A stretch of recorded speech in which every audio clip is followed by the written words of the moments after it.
In the forgotten outskirts of Narrapur town stood an old guest house where no one stayed anymore, and its silence felt heavier than the broken sign outside. Jimmy arrived there on a rainy evening seeking shelter for one night, and he instantly sensed the air trembling as though the walls were breathing around him. The caretaker, a man with dim eyes and a shaky smile, handed him a key while warning him not to open room 11 no matter what he heard. Jimmy laughed off the warning, but deep inside a small uneasiness crawled up his spine like a cold whisper. As he walked through the corridor, the bulbs flickered oddly, as if they recognized a new presence and were trying to signal something urgent. His own room smelled faintly of burnt incense, and yet he hadn't seen anyone performing rituals anywhere nearby. At midnight, he heard tapping on his door, so soft yet so persistent that it sounded like fingernails begging for attention. When he opened it, no one was there, but the corridor felt colder, and the distant door of room 11 thudded quietly as if someone inside moved. Jimmy decided to ignore it until a trembling voice whispered his name from behind him, even though he was completely alone. He spun around instantly, but the hallway stretched longer than before, as if the building had shifted its shape to confuse him. The tapping returned again, but this time it echoed from within his own head like a memory he didn't remember having. Unable to resist curiosity, he approached room 11 slowly, while each step felt heavier as though invisible hands were pulling him back.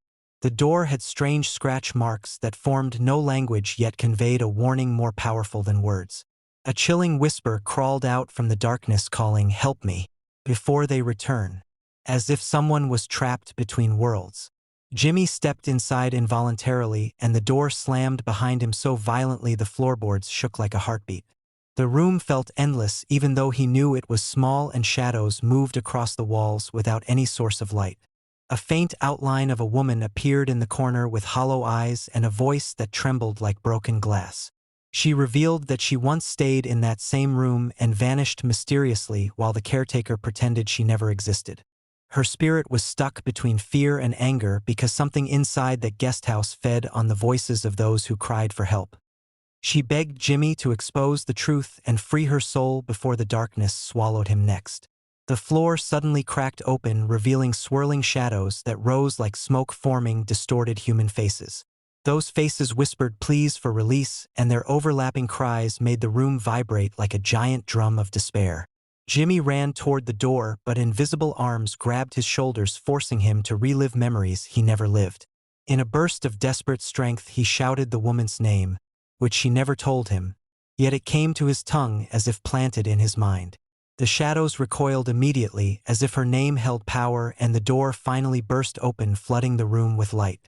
Jimmy stumbled out gasping, while the caretaker rushed toward him with terror in his eyes because he realized the spirits had chosen their next witness.